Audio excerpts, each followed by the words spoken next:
Hello and welcome to Impact. I'm Jonas Cheney. Results of a recent poll finds that nearly 3/4 of Americans, 72%, believe religious messages about homosexuality create negative views of gays and lesbians.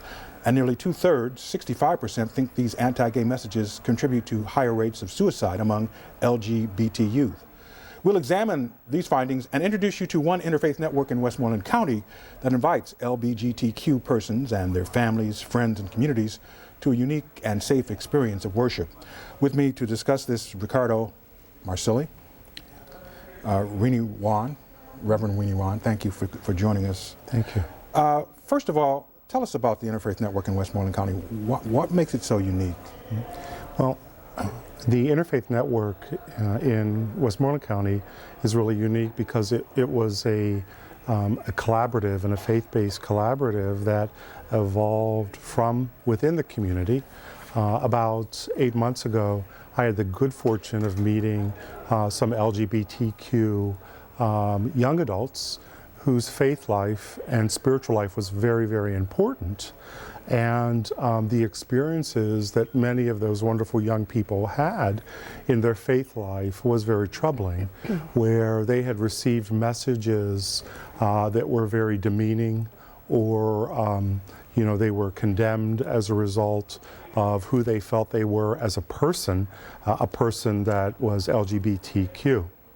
And so in response to that, I started making phone calls to pastors, to wonderfully loving people, to dedicated counselors, social workers, and from there, this interfaith network evolved, where we decided that we would remain very committed to developing safe places and safe worship experiences for LGBTQs and their friends and families, and that we would not focus on one particular limited part of a sacred text and use that in a context that was hurtful or alienating, that we decided from a faith-based perspective that we would open our arms to LGBTQs, their friends, families, and communities, validate them as a person, embrace them as a brother and sister, and provide, again, safe places and safe worship experiences for them so that who they were as a person could be celebrated, and that families could celebrate their loved ones as well. Renee, what does LGBTQ stand for those who might not be familiar? It's alphabet soup. Lesbian, gay, bisexual, transgender, and queer or questioning. Now that Q, how long has that been on there? Because I wasn't familiar with that at all. It's been on there for quite some time, wouldn't you say, Rick? Yes. Yeah. And queer or questioning is simply a category that includes people who are still wondering.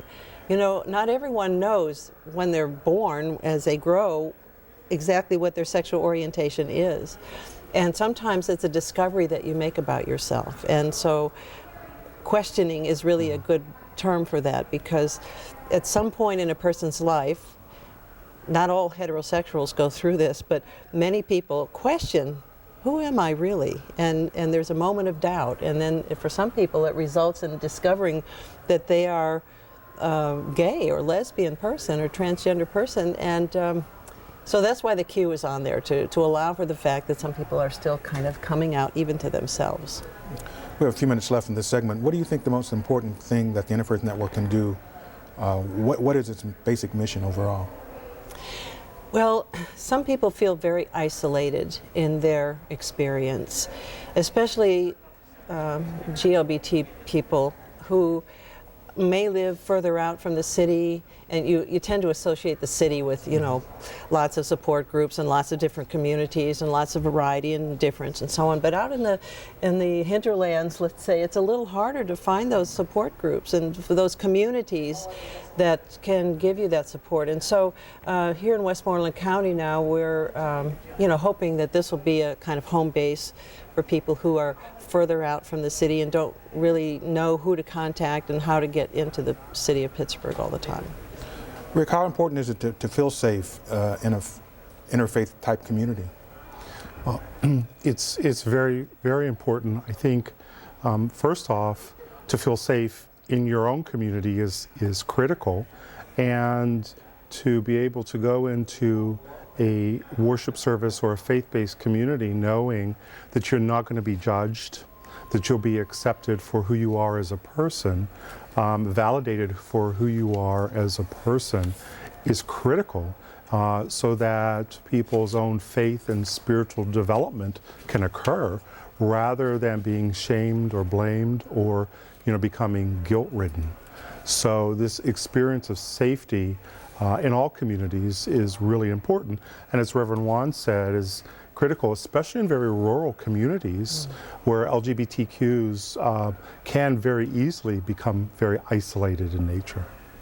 You have an event coming up on the 27th. We'll talk more about that in the next segment. But for families, what do you advise to the family members who look at the situation and go, I'm really not quite comfortable with the role my daughter or son has taken, and how do you ease their fears? Well, I think fears is the right word. I believe that whenever our children are questioning or are in a process of coming out, I think a lot happens within the family. I think parents want to help, want to be supportive, also grieve because this was an unexpected loss. My advice is don't do it alone. Let us help, and or let us direct you to even other faith-based or professional services that can really help you, that can help you continue to love your child, be a child as an adolescent or as an adult, and be a constant source of support. We're going to take a break now. When we come back, we'll talk more about this subject. Stay with us.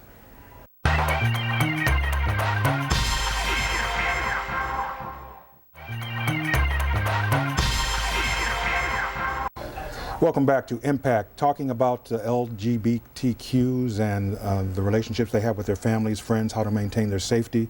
Joining us now with Ricardo is the Reverend, or rather Joan Connolly. I'm trying to promote you a little higher than you are. Joan, I understand you have an interesting story about how you got involved with the Interfaith Network. Tell us about it. I've been one religion all my life, and they did not want us to support our gay son. And my husband and I thought, this is somebody that we have raised, we love, and there's no way we're going to turn against him. And so they rejected my husband and I and said we couldn't be in that faith. And it destroyed me. My husband, he took it better than I did, but it destroyed me. And my son said, Mom, don't let them do that to you. You love your faith. He said, you are what you are. So I decided, after a minister friend of mine said, I know where we can go. And we went to the Interfaith Network.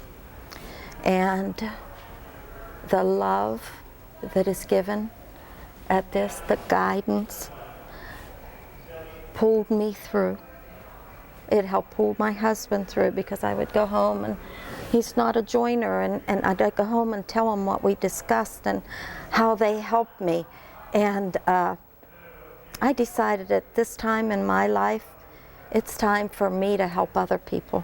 It's time for me to join that group and say, you can't do this to parents and family and loved ones. Because that child was born to be a homosexual or a transgender, that's no reason not to love them. And we love them more and more because they are rejected. And let me tell you, my family is so supporting. Our whole loving family is supporting.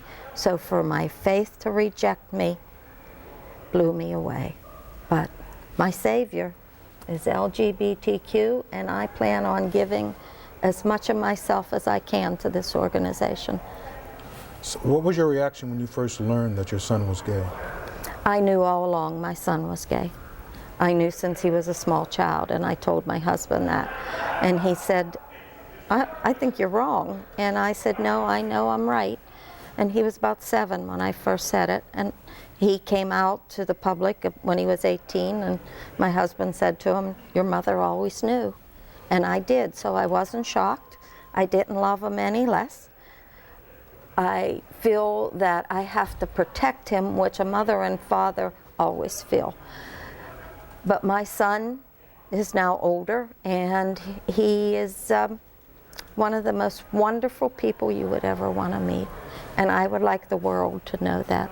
And I would like them to know that other people who are transsexual or questioning what they are, or homosexual or lesbians, are so much in need of love. And we have to give it to them. Rick, how many support groups are there in the area for LBGTQs? In Westmoreland County and in the more rural areas, more rural counties around Westmoreland, there are very few support groups. There certainly are, more here in Allegheny County, and PERSAD Center has really taken, a major lead in assuring that there's support groups. In Westmoreland County, we are in the early stages of developing a PFLAG support group, which is for parents and friends of lesbian and gay persons. And we're also beginning to look at extending the services of the Interfaith Network into even more rural counties as well, so that supports can be available. Well, there certainly is nationwide. The stigma, is almost non-existent nowadays. When you look at the media, mainstream places that gays can be seen and have access to, is this area kind of behind the times in terms of getting on the forefront of thinking differently?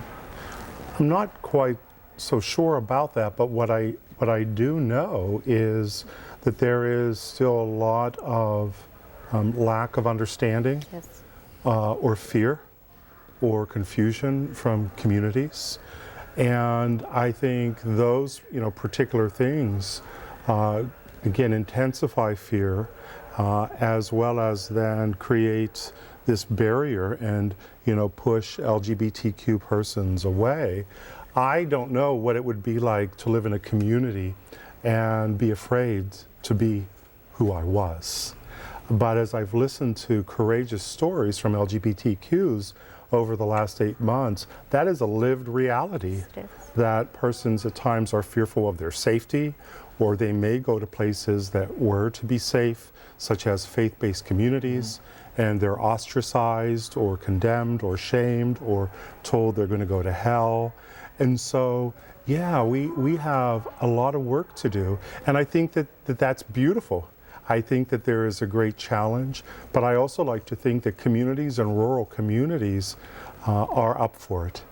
And so part of what we also do is offer support to other faith-based communities so that we can help them understand what it means to become a welcome, open, inviting church. Yeah, it's kind of shocking, some of the information I read at the top of the show about churches, and the perception is that a lot of suicides are caused by the messages they get from the church and the negativity of it all. Yes, yes. And so I think churches, communities, are challenged to understand more of issues regarding LGBTQs, also become welcome and inviting. And I also think families of LGBTQs need care as well. Family acceptance is also critical, and there's been some recent research that indicates that if there is family acceptance of their loved one who's LGBTQ, the degree of depression and suicidality is known to have decreased. Mm-hmm. So we would like to let the communities know that we're here, that we're here to help them and support them.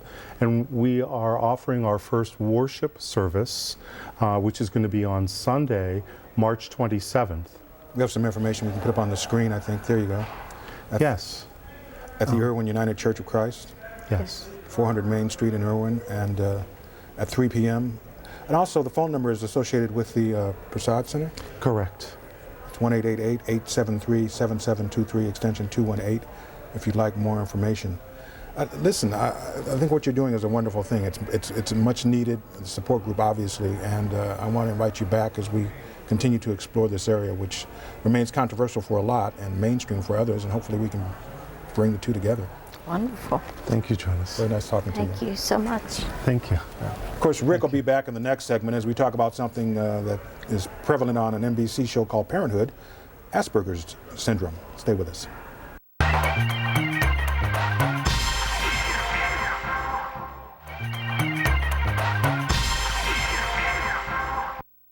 What the hell is wrong with you? Why would you do I know this? you're worried about losing your babysitter. She's not a babysitter. She's a behavioral aid for your nephew. He's got Asperger's. I have Asperger's? Well, what's Asperger's? Max, Asperger's is a form of autism. What's autism? Some people have disabilities, Max, and It's not really a Asperger's is a form. It's not a disability, honey. disability, it's a syndrome. It's a syndrome. Your brain, it just works a little bit differently than other people's. No, yeah, right. It just, it processes things. You're just wired differently than I don't everyone have wires else. inside of me. You don't. It's just an I have expression. muscles, and I have capillaries, That's and right. I have nerve endings, and I have blood, and I have Yep, bone. and they Adult. all work perfectly. Okay, Max, let's boogie. We're late Why isn't Mom taking me to school? because she has to run an errand with Hattie. These are the wrong shoes. Max, we don't have time, I wanna okay? wear Just my put those blue on. shoes. Put those on. No, I need to put my blue shoes Max, on. these are no, fine. I want you to put no, these on. I Max, need to put my the blue black shoes on. You don't need the blue shoes. You can wear. I need to put my blue shoes All right, on. fine. We'll find the blue shoes. You want to help me? No. Okay, first of all, is Mac acting or does he really have Asperger's? Dr. Safdar, medical director for Sinclair, is with me, and Rick. And first of all, it's a form of autism. Is it just that simple to define, or is it because it's so nebulous nobody really knows exactly what it is? It is. Asperger was, the term was coined in about 1940s, and it's a high-functioning form of autism. But it's really, I think, a gifted form of being. So there are some difficulties, but it's a matter of how do you manage those difficulties in an effective manner. But people can appear as well together, but they may have some challenges that have to be identified and dealt with. Yeah, and did the father make a mistake by saying that it was a disability? Well, I call it an ability. I mean, if somebody is short on something, they have something more giftedness. So folks with Asperger's syndrome maybe they're very smart in, say, mathematics or computer sciences and other sciences, because once they focus on something, they tune out the rest.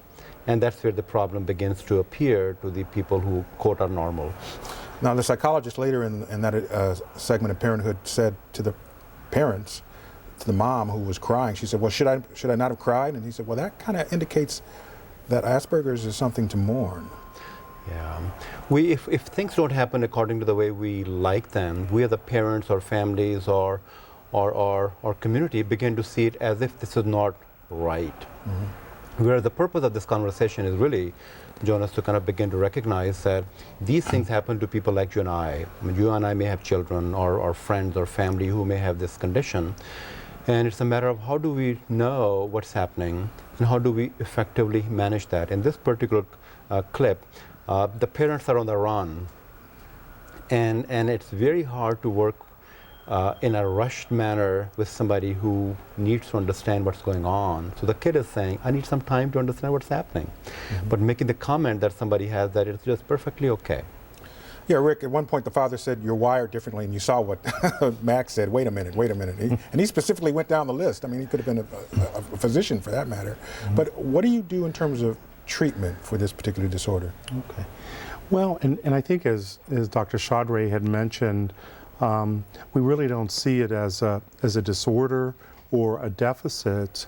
First off, I think really helping families understand the strengths and the talents that their child has as a result of Asperger's, where these children are very loving, very compassionate, they're very brilliant.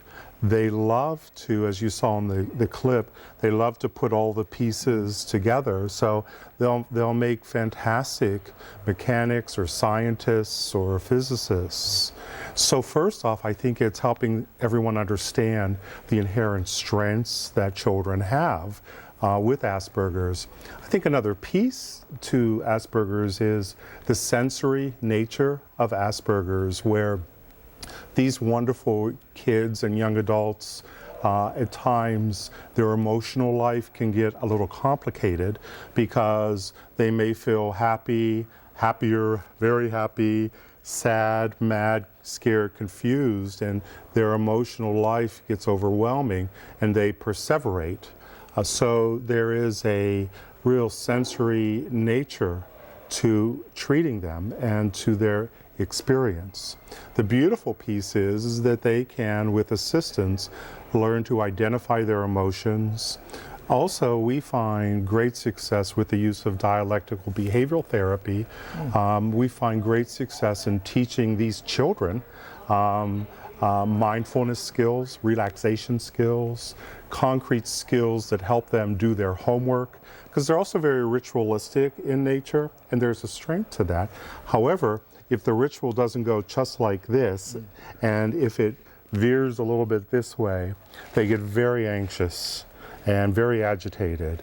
And so we actually teach mindfulness practices that help them slow their mind down, and then they can move on with their tasks. Forgive me, I should not have called it a disorder. I'm like the dad. A syndrome. A syndrome.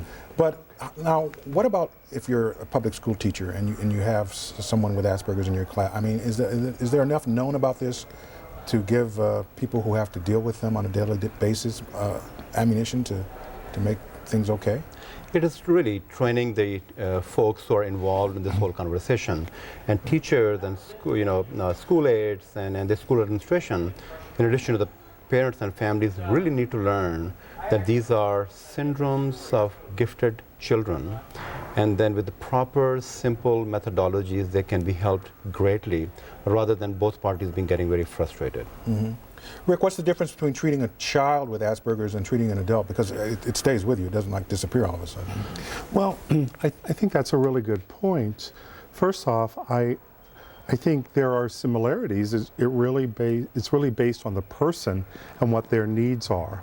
So that children, and as I say, big kids, meaning us adults, can have struggles with our anger, managing frustration.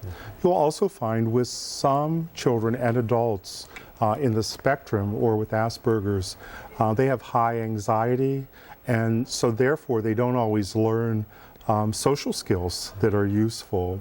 So it really depends on the person. Sometimes doing social skills work and skills to manage mood dysregulation with a child is important. Sometimes doing that with an adult is equally as important. So it's really based on the individual. But the other piece that I want to say that again ties into their strengths is that children, teens, and adults with Asperger's, I also think the part of the problem has been is that we've always felt that they needed to adapt or adjust to the world. But I really feel firmly that the world needs to adapt to them because of the beauty, the talents, and the strengths that they have as a person. What do you see as the reason, and I'm sure this is an open-ended question, for such an increase in autism? I mean, the rates are just going up steadily. Yeah. Well, there has been about 10-fold increase in the past decade. I have my theory about that, but we'll just kind of remain scientific in this point. Even better recognition, better understanding, better diagnosis does not fully, quantify the numbers of increase. So some of the thoughts are increasing urbanization, increasing stressful life of living, increasing exposure to chemicals that are all around us. One wonders which one is doing that. There's a lot of debate about the vaccination, but the point is that has been proven not to be the case. But I believe that the way we are living these days may have something to contribute to the increasing incidence. Yeah, and a certain age group, it's a certain younger age group that it's really increasing by leaps and bounds. It is, and there's no sign of plateauing at this time. Yeah. We are living in a chemical soup. So all the chemicals we are producing in the world, they go somewhere. They end up in the ocean. The fish would eat it up, and then we eat the same fish. So we really have to kind of look at our patterns of living and style of being so that we can live more organically. Well, we have information on how to get in touch with Dr. Chaudhry and Ricardo if you'd like to reach him also at Seclair. Phone number 724-468-3999. This is not the last time we're going to be discussing this, so I want to stay tuned and fill us in on what's going to happen in terms of discoveries or revelations. It's always interesting. Thank you, Rick. Thank you, Jonas. That's Impact for this week. Thank you for watching. Take care.